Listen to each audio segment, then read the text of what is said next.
Welcome to everyone to our first session of 30 Minutes International Tourism Talks. Today, Dr. Perry Hobson, myself, Dr. Andy Nazarechuk, and Mr. Alan Williams will be discussing a variety of tourism items and with the title of What Now, What Next? My Future in the Hospitality and Tourism Industry.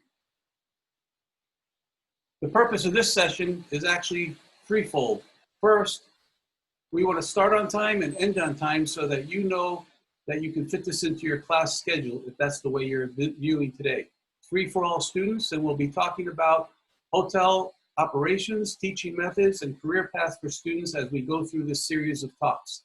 We highly recommend that you write questions in the question and answer section of the Zoom conference, and we will answer some of those questions after the talk and save some of those questions for future presentations.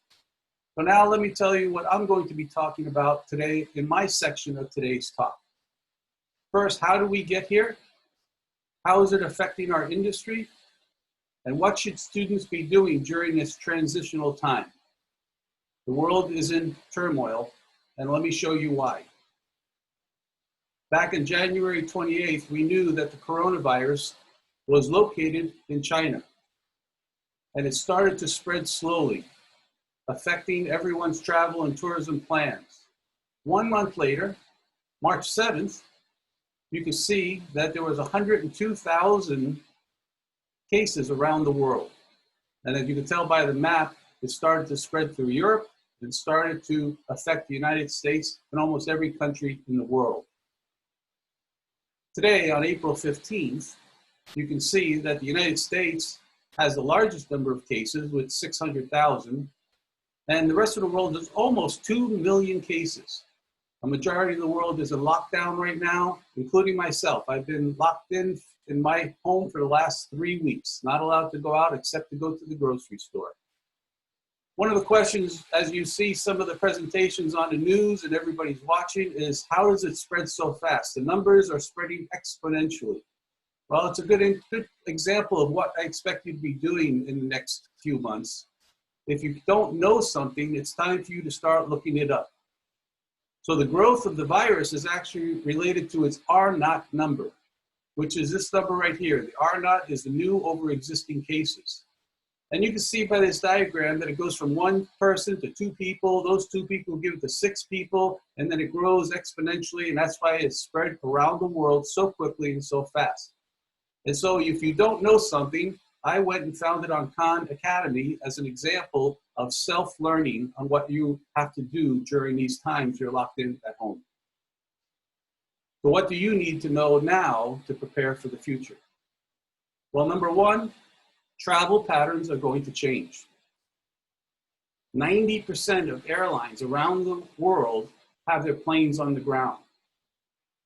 Hospitality and tourism jobs will become more difficult to obtain. I'll show you a chart later what I mean by that. And next, students will need to evaluate the best way to reach their educational goals because most of you are not going to classes. Many of you are taking online classes. So those are challenges that are affecting the quality and length of your education. And be aware that some jobs in the future will no longer exist. After 9/11, security became an issue. After this world pandemic, you will see that some jobs will be replaced by machines, and that some of our other panelists will be giving you some examples of that. So what am I going to recommend to you? Listen carefully. I'm going to talk a little bit about Abraham Lincoln, the 16th president of the United States. Because Abraham Lincoln was considered one of the greatest and most significant presidents. And you ask, how did he become so great, knowing that he lived in a little log cabin? He walked 2 miles to school. The key is he was self-educated. The reason I'm bringing this up to you now is because you have to self-educate yourselves because you're not going to classes as much as you used to. And so he had a total of 1 year of formal education. He never attended college, but he retained a lifelong interest in learning, and that's something as a great example for you. And while you're learning on the computer, you can see old Abe Lincoln as a kid here. He learned to write and do his math on the back with a shovel. Famous old story. So a quote from him, Abraham Lincoln: "I do not think much of a man who is not wiser today than he was yesterday."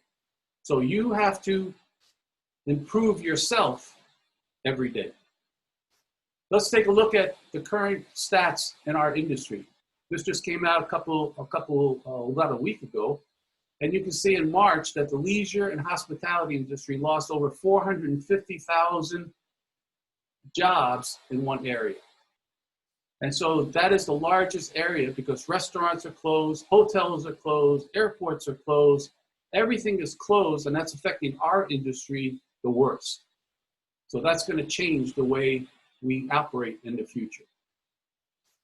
According to the World Travel and Tourism Council, they predict 50 million jobs are at risk globally, and it's expected to take 25% or lose 25% this year with up to loss of 3 months of travel.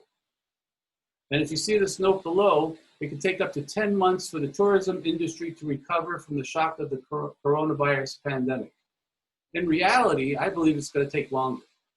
I don't think people are going to run out of their homes going to events, going to conferences, getting on a plane. So it's going to be a slow recovery, but that's why I have to give you some advice. Schools, your school provides an important environment for students. It gives you experiences, helps you develop relationships, a focused place to learn. But today, students can now enhance their own learning by using the internet to study those things they don't teach you at school. I found this list on the internet, and there's a lot of things that you can learn on your own without going to school. So if you're spending more time at home, you have more time to study. So spending time on Facebook, spending time on Instagram, or spending time on those other social activities that are not helping you in your educational endeavors, you're wasting some of your time. So start learning yourself. So I'm going to give you 3 pieces of advice. Number 1, you have to take responsibility for your own learning. No one is going to force you to learn. You may not be able to go to class for a while, or classes may be different. A lot of them will be online. You have to be disciplined to do your own learning. So you are responsible. Don't blame your teachers. Don't blame the school. Don't blame anyone. Take responsibility for your own learning, just like old Abe Lincoln did. He learned everything himself. My second piece of advice. Working online is going to become very common in the future. Create a professional and comfortable workspace. Yes, you're going to be in front of your computer. Get a comfortable chair. Get a comfortable desk. Get a good sound system. Do what you can. Do what you can afford. But understand that you're going to be spending a lot of time in this type of environment, studying, working. So make it comfortable, make it efficient, make it the way you want it to be for yourself in the future. It also helps you when you're trying to portray a professional image on video. Last piece of advice I have for you is get comfortable being on camera. Video conferencing will become a daily event in the future. For me, I was never very comfortable on being on a video camera. Giving a lecture in class, no problem. Speaking to a large group, no problem. But being on camera, a whole different ballgame. So many students, especially in the Asian part of the world, are very shy. So they don't want to be on camera. You have to overcome that. So my advice to you is start getting on camera every day. If you have an online class, make sure you talk to your instructor online, talk to your friends online, ask them to critique. You see in this picture that the lighting this girl has actually helps the overall image of her professional appearance on video. So you're going to become a miniature star. You're going to have your own lighting, your own setup, and look at everything you do. Because when people see you now, they're not seeing you, they're seeing a picture of you on the internet.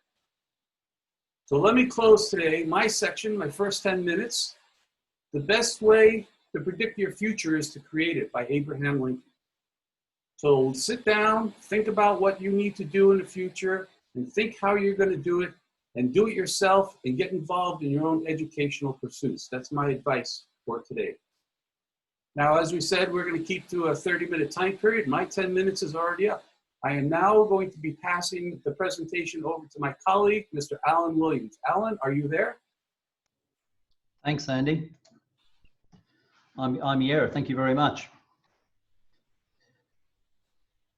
So thanks for the very thought-provoking and interesting presentation, Andy. As always, a fantastic opportunity to listen to your thoughts. And I'm hoping that everybody has taken something from that presentation. Can I ask you, just before I start my presentation, everybody, let's give Dr. Andy Nazarechuk a round of applause for a fantastic presentation. Please join me. Well done, Andy. And we look forward to many, many more of the interesting sessions.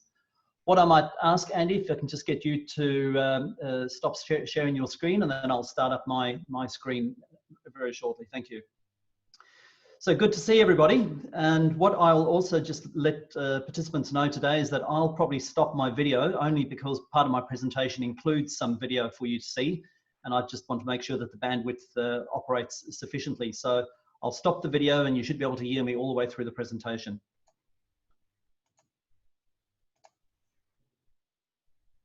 And there we are. So hopefully you've all got the screen in front of me. And who would have thought that as short a time as 3 months ago, we would have been looking at pictures like this. Number one, pictures of the coronavirus that nobody knew about up until, as Andy's just pointed out, early January this year, and maybe before, we're not quite sure yet. But certainly the other picture with hotel guests moving into a hotel dressed up as they are. This is a very uncommon sight for the hospitality and tourism industry, but unfortunately might become something more of the future and something that's more common. I guess as part of the presentation, you might have seen this slide once before, but this is pre-coronavirus, and this is just an image of air traffic and air flights in time around the world. This is a time lapse as recent as 3 months ago. This presentation, every one of those dots represents an aircraft in the air at any one time, and you can see that it's significant with air travel pre-coronavirus. But what about today? Well, as of the 9th of April in a hometown where I live here in Perth, air travel was reduced by 90%. We had the ships basically stopped, and tourism come into a complete standstill. This ship that you've just seen is currently on hold just outside the coast of Western Australia because the Australian government has made a decision to turn ships back. And you can see the ship's holding pattern about 100 kilometres just off the west coast of Australia with all those passengers not knowing what to do. It's in a star pattern shape where I am. I'm speaking to you from the green dot in Perth, Western Australia, and the ship is the red dot. Our tourism industry has been significantly affected, and some of our tourist icons, some of the spots of the world, including our iconic beaches, Bondi Beach, not only has it been closed, it's very, very rare to see Bondi Beach in this position with no tourists on it, but more so, it's also now been proven that most of the coronavirus outbreaks in Australia has happened through tourists. So as Andy alluded to, what about the future? What is the future for hospitality and tourism, and what is the future for you and the students of today? Well, I'd like to say that innovation is more important today than it's ever been before. You can see a number of innovative businesses, Uber Eats being one of them, that in the past have had to think differently in the way they do business. There are a large number of hotels, and I'm sure some of you would know some of these brands that have been around for a number of years now that have had to be innovative over the past years. And I guess the coronavirus epidemic that we face will now extend to those innovation and ideas that have been used in the past. Technology is something that I'd like to add to this presentation, and I think there are plenty of opportunities that the technology that's around today and will be around in the future, how it might assist the hospitality and tourism industry grow and develop into the future, especially in these times. As part of my technology presentation, I guess many of those names and brands that you see on the screen there, most of you would be familiar with them, and if you're not, This is a great opportunity, as Dr. Andy has already said, for you to go back and do some self-study, some home study on what each of those brands mean. But ultimately, the GDS brands on the left-hand side, the global distribution systems have been around for years. The online travel agencies in the middle of the presentation are also around and about, and most of you would have heard of TripAdvisor, Airbnb, Booking.com, and so on. And on the right-hand side, the meta search engines also now been around for years, consolidating prices and consolidating information and providing customers the best forms of advice. The interesting thing is that just recently, the information that's becoming about, that's come about, is the use of an artificial intelligence technology and chatbots, and how chatbots are now integrated into most of those sites.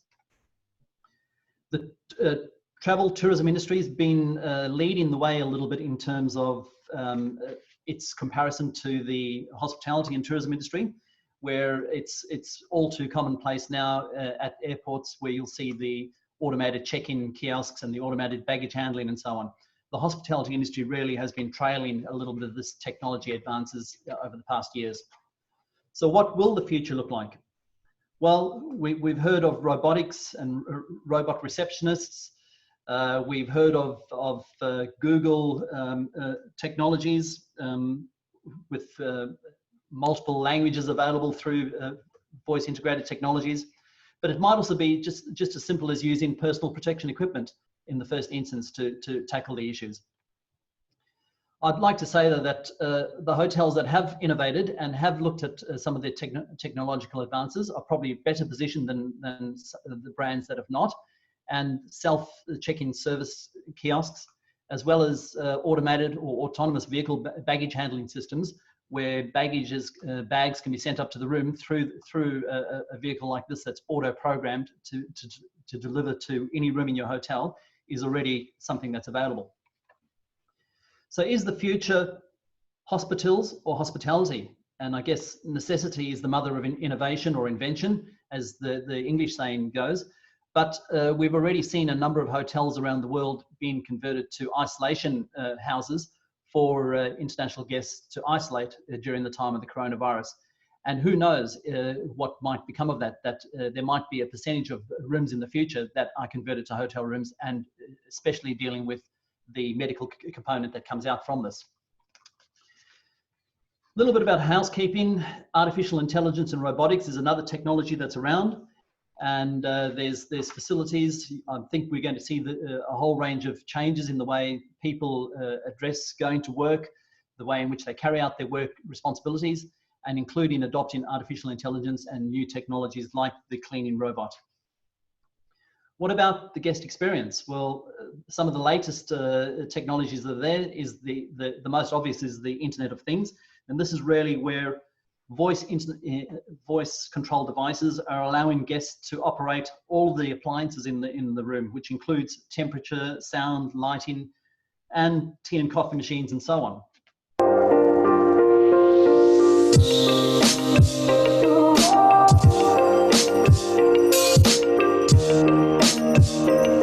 Just a little bit about augmented reality panels. I'll let you look at that.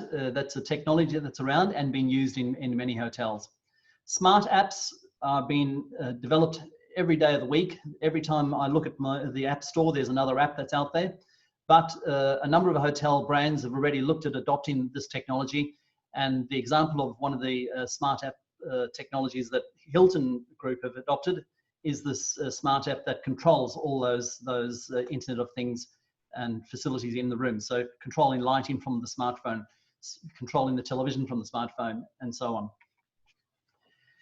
There's the RFID technologies that are available. And if you don't know what RFID is, there's something for you to do in your spare time whilst you're learning from home. Have a look at it. It's a technology that enables e-tags and e-keys and e-cash and stock inventory and passport chips for those of you that might have that. And this enables guests to reduce the number of touch points in a hotel. And I guess that's something important as we face something like the coronavirus pandemic. Near frequency communication technologies have been around for a while, and I think you might find that hotels will adopt this more and more into the future. already swipe or contactless payments are available, and people are paying through their phones, paying through their watches.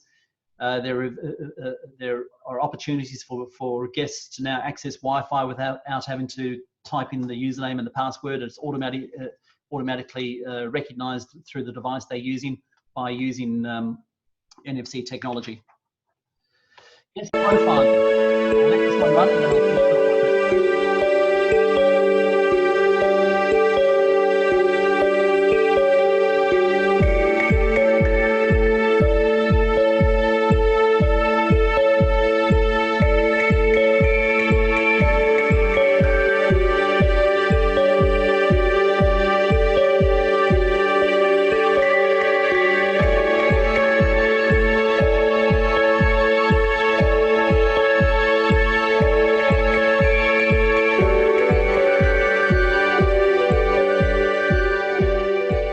Not that I'm a Philips employee, but that's just some basic examples of some of the technologies that allow control over the room, but the controls of the room are completely dependent on the guest and the guest's choice and needs and their history with the hotel, and therefore the profile of that guest. So in summary, and I'm closing off to hand over to Professor Perry Hobson very shortly, what I'd like you to do is maybe when you get a copy of this presentation, have a look at some of the other items I list on the slide, so that you don't become part of the numbers that we're talking about, and that you're not just another statistic. You think about some of the technologies, some of the things that you might want to know, and I'll be happy to include those in future presentations. Thank you very much, everybody. Stay safe. Ensure that you copy the physical distancing, wash your hands, keep your workplace clean, keep physically fit. More importantly, keep mentally fit, keep learning, and remind all your friends. And don't forget to wash your hands. Professor Perry Hobson, over to you. Thank you very much, Alan, and thank you very much, Andy. And I'd like to put out a big welcome to all the students who've joined us from different universities in Thailand, in Taiwan, the Philippines, and Malaysia.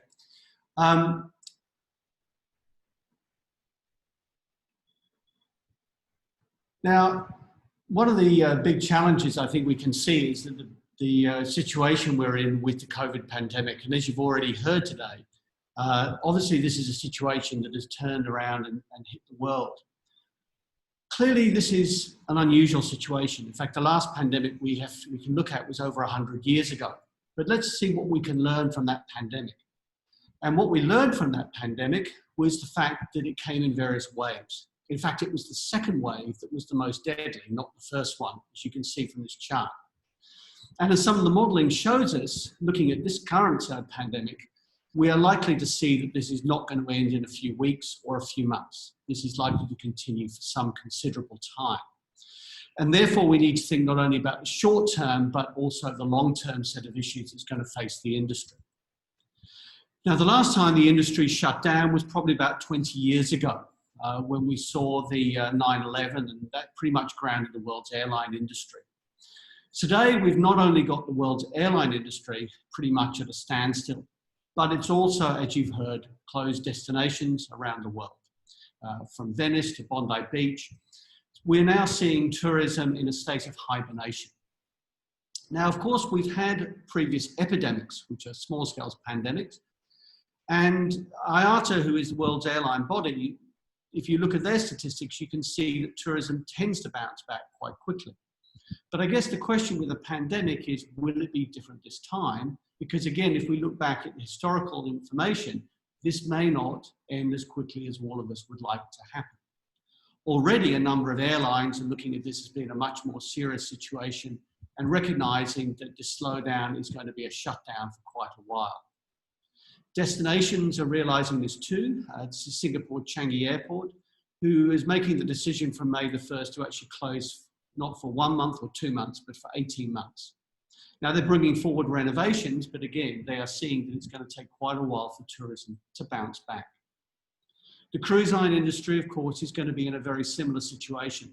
And as you've heard from Alan in Perth, unfortunately, a lot of cruise passengers have been very central to how this particular virus has spread.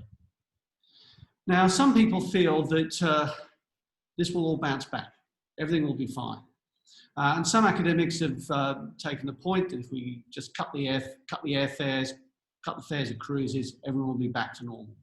I suspect this is going to take a considerably much longer time than many people are thinking. Now, as you've heard today, security was the main focus after 9/11. Airports invested a huge amount of time in developing security around the world. The reality is that health is now going to become our main focus. And our main focus is going to be about how we can improve health, not just security at airports, whether it's at check-in, whether it's on the planes, or whether it's when we've arrived. So there is going to be quite a shift in focus, a shift in expenditure, a shift in jobs that's looking at making sure people are safe.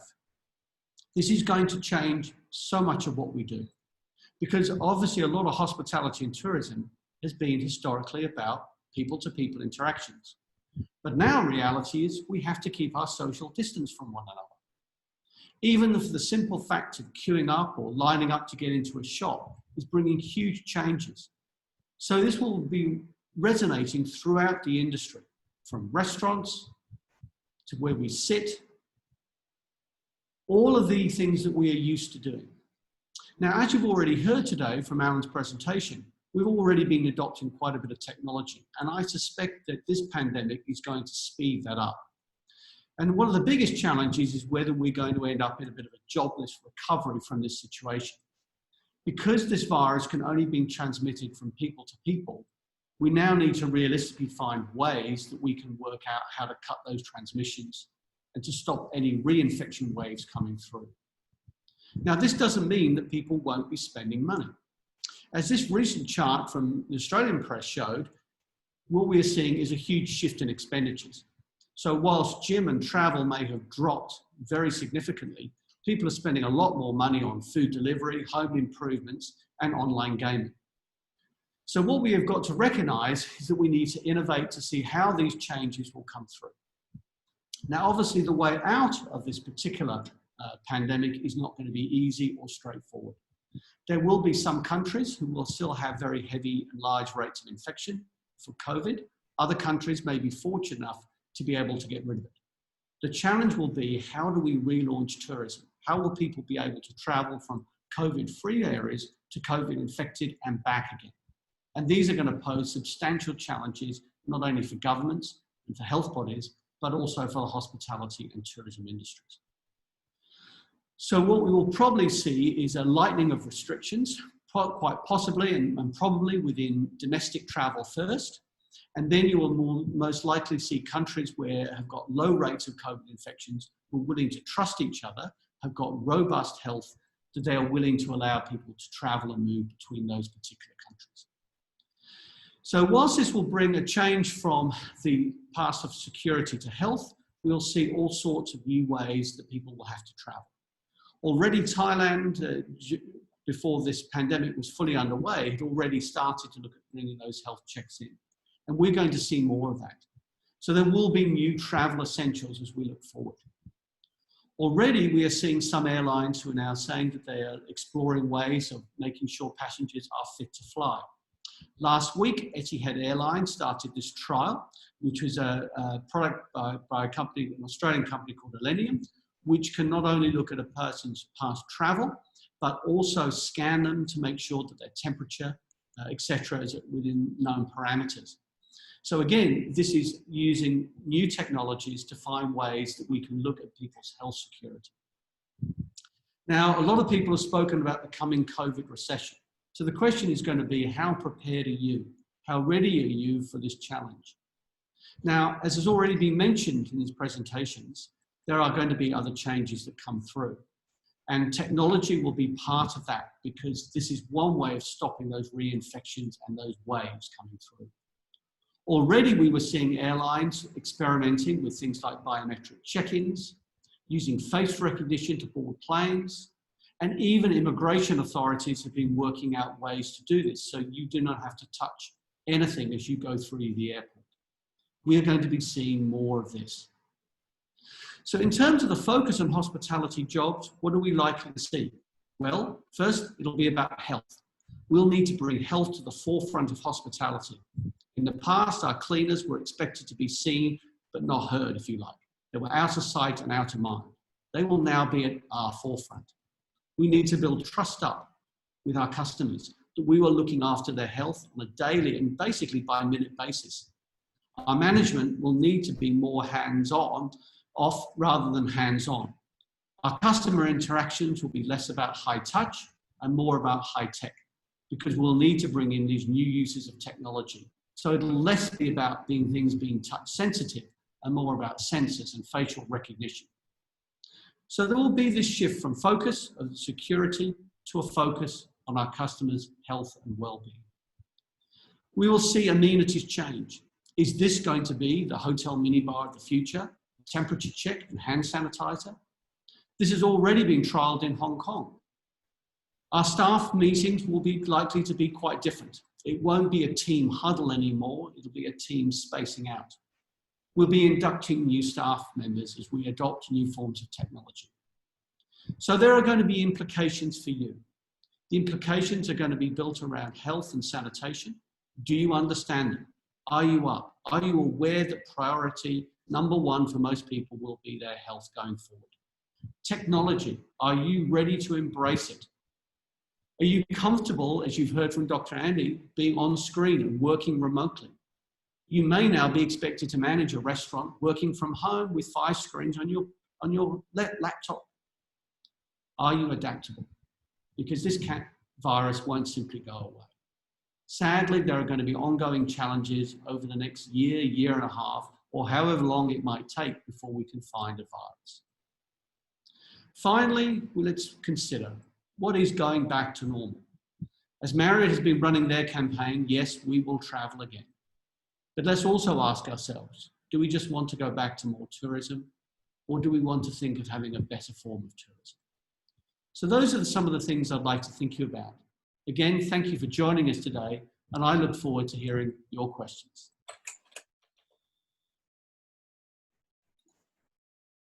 Thank you, Dr. Hobson. We appreciate those comments, and I agree with you on the health and safety of employees and customers will be very important in the future.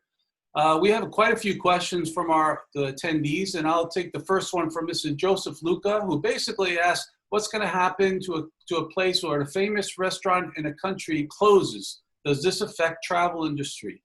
Well, yes. Even when times are good, a restaurant has a tough time being successful. They say 8 out of 10 restaurants close within 1 year. So today, all restaurants are pretty much closed. So I believe that in the future, when restaurants open, they will have to have the cleanest kitchens, the best sanitation practices, and they'll also have to have a new environment with exciting but smaller menus that people will look forward to going out for. Again, it's probably going to take another year, year and a half before people are comfortable going back to where we were today, just a few months ago. So I look forward to hearing about how the restaurant industry will react to this in a few months. I think that's a good question for Mr. Williams. Alan, do you see that question for you?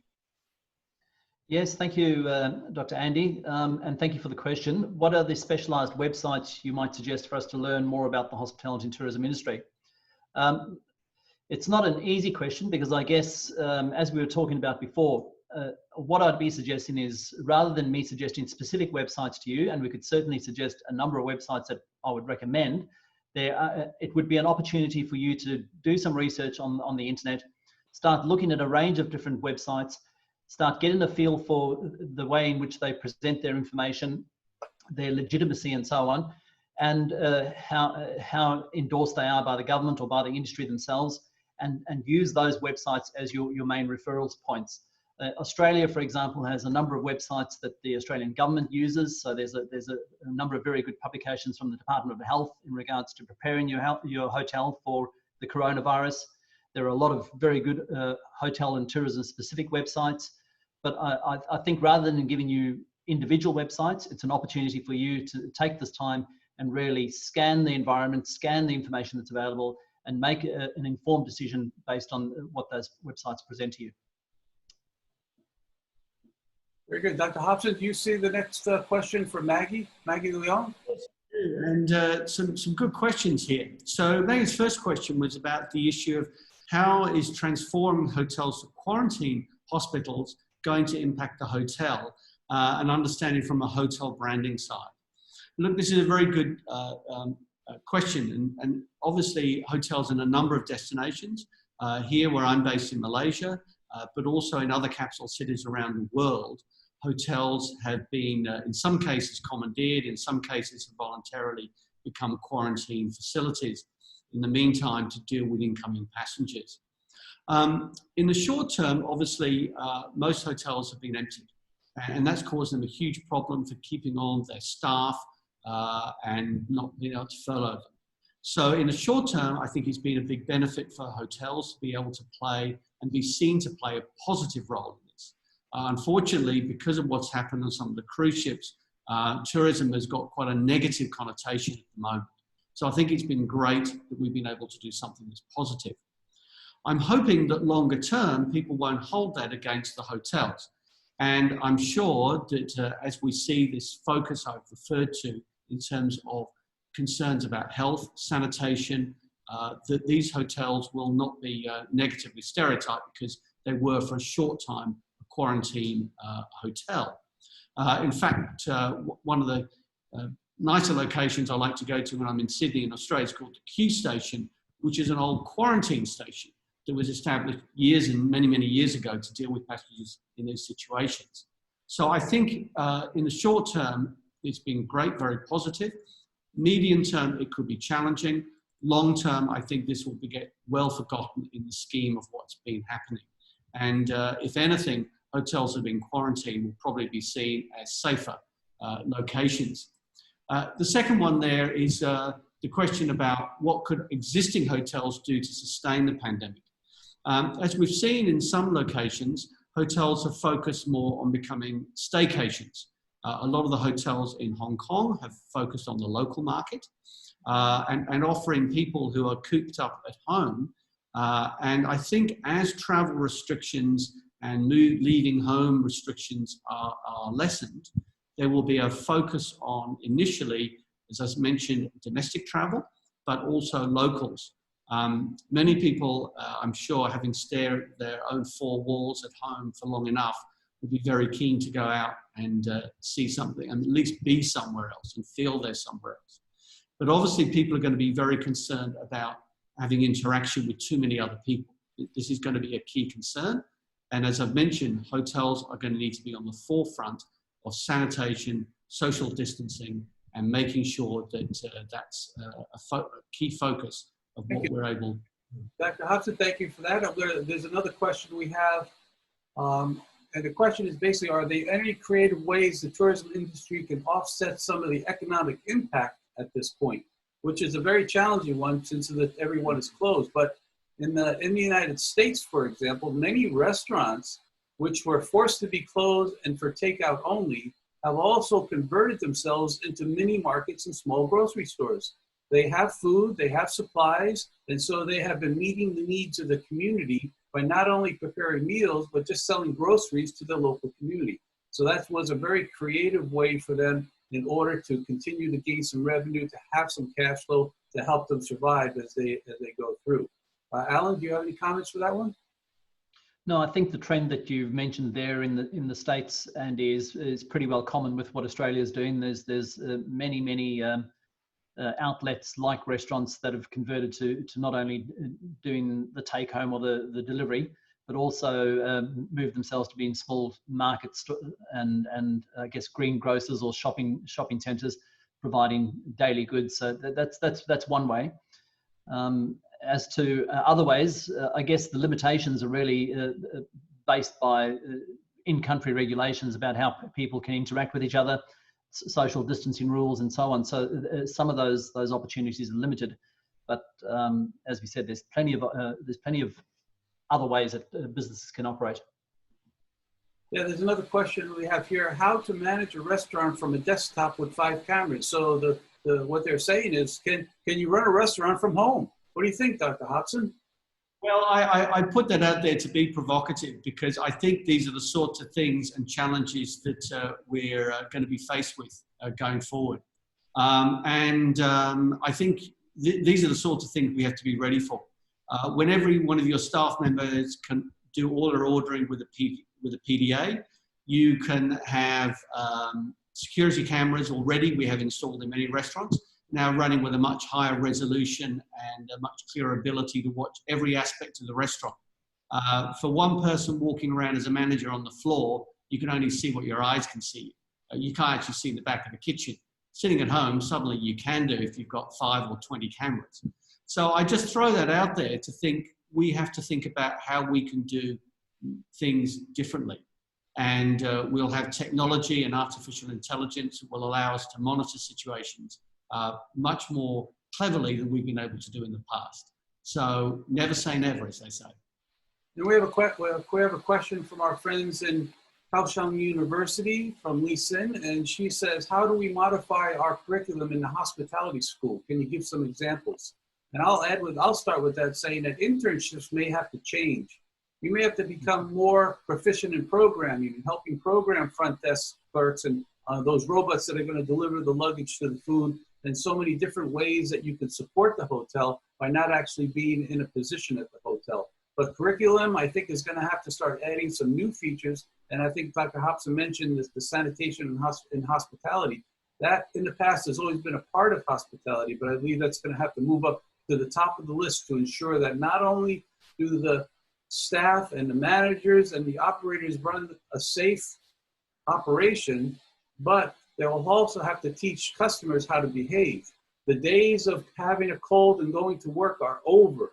If someone comes into the office and has got a cold and coughs, they're going to be asked to go home right away, and they shouldn't even be coming in. But we'll have to have policy, human resource policies on how to handle that in the future. Dr. Hobson, I know you're a curriculum expert. Can you add to that comment? Well, absolutely, and I would agree with that, we're going to need to do some serious rethinking in terms of the skills, the way we manage, etc. As I mentioned in my presentation, cleaners and cleanliness were often pushed into the background and have been for a long time. They are going to be the people you actually want to now see. You're actually going to want to see them out cleaning the lobby, cleaning the hotel room, making sure that your hotel room door handle is being cleaned 4 or 5 times a day or an hour, depending on how serious and this is being taken. We're going to need to rethink systems, and as Alan has mentioned, how we can bring technology in so that we can still give quality guest experiences. But the reality is being that we've often focused the hospitality on it always being people-to-people interactions. We're going to use technology. People are going to be very fearful coming back to travel again. No one wants to get sick. As this goes on, more people will know someone who has had COVID or died from COVID. And no one wants to take that risk. So we're going to have fearful employees as well as fearful customers. And we need to think about both ends of that equation. Very good. Appreciate that. I'll just add to that, Andy. I think, sorry, Andy, I was just going to say, some of the soft skills that you mentioned, you showed a very interesting list there of what's not taught at school. I think that's some of the things that need to be thought about to be being taught in the future. There's a number of soft skills that are taken for granted in the past, and those actual skills, like being comfortable as we are today in front of a camera, remotely speaking, are the things that are going to become more and more important, not only for you as students, but for you as professionals in the industry. And that as time moves on, those soft skills, for example, data analytics is something that I don't see being included in hotel management programs and tourism management programs. And it's that data that informs people, informs artificial intelligence, informs trends, etc., etc., etc., that you really want students to understand more and more today. And we have one question from Emmanuel. He's actually in my graduate master's class in leadership at National University of Kaohsiung Hospitality and Tourism. But he asked, won't technology lead to layoffs? You know, that's always been the challenge, and we're going to see more technology because of this issue with human interaction. So this is our last question for the day. So we'll start with Dr. Hobson, Alan, then I'll close it up. Go ahead, Perry. Yeah, well, as I mentioned, one of the big fears is that as we come out of this recession, it will be what they call a jobless recovery, that many of the jobs that existed prior to COVID and this economic downturn won't come back. And I think this is going to be a big challenge, and it's something clearly governments are very, very worried about as unemployment rates are looking to head beyond 10 to 15 and potentially 20%, because tourism historically has provided a lot of jobs. So one of the reasons why countries have liked having hospitality and tourism is it provides a lot of employment, and employment not necessarily just in urban areas, but also rural and beaches, etc. However, when it's humans who spread the virus, this is the problem we're faced with. So I think what we will end up seeing is that after a year and a half of people not traveling, people will want to travel again. I do strongly believe that. So I think we're going to see a huge amount of bounce back to tourism. And in the long term, I do believe that we'll be back beyond the figures of tourism we saw in, say, 2019. However, the challenge will be that many of those jobs that were there will not be there in the future. And we will need to, as I mentioned, rethink how we're using our staff and how we're using them well and how we can use technology. So there will be different jobs that are coming through in the future. Alan, your comments on that? Yes, listen, I think without the fear of repeating everything that Professor Hobson has said, I think that's absolutely true. I think there obviously will be changes to job opportunities in the future, but I think there will be a range of new job opportunities coming out of the pandemic that we see now, and the growth of the tourism industry or hospitality industry. Jobs that we may not even have thought of today that are emerging through crises like this. The other thing that I can mention just quickly before I give it to you to hand over, Andy, there's a couple of hands up. Is there anybody that, just to prove that they are real people, is anybody with their hands up wants to turn their microphone on and actually talk to us? I see hands going up and down. Maybe not, Andy. I'll let you handle the session, and we can do that next time. Yeah, that's a good point, Alan. Actually, at this point, I'm going to say that during bad times in our industry, the best place to be is at a university. And so study hard. And if you never thought about getting a master's degree, now's a good time to start thinking about it, because by the time you come out, the world will be a better place. So I want to thank our panelists, Dr. Perry Hobson, Mr. Alan Williams. Thank you for participating. We did have over 150, 170 students sign up for the problem. We do want to apologize.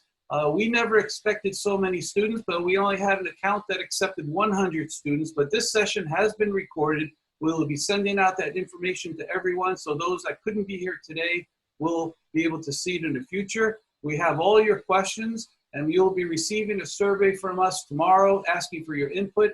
And we look forward to your participation in our next 30-minute talk on the international hospitality and tourism industry. Signing off from the Philippines, this is Dr. Andy. Thank you very much. From Malaysia. Thank you very much, everybody. Thank you from Australia, and Alan.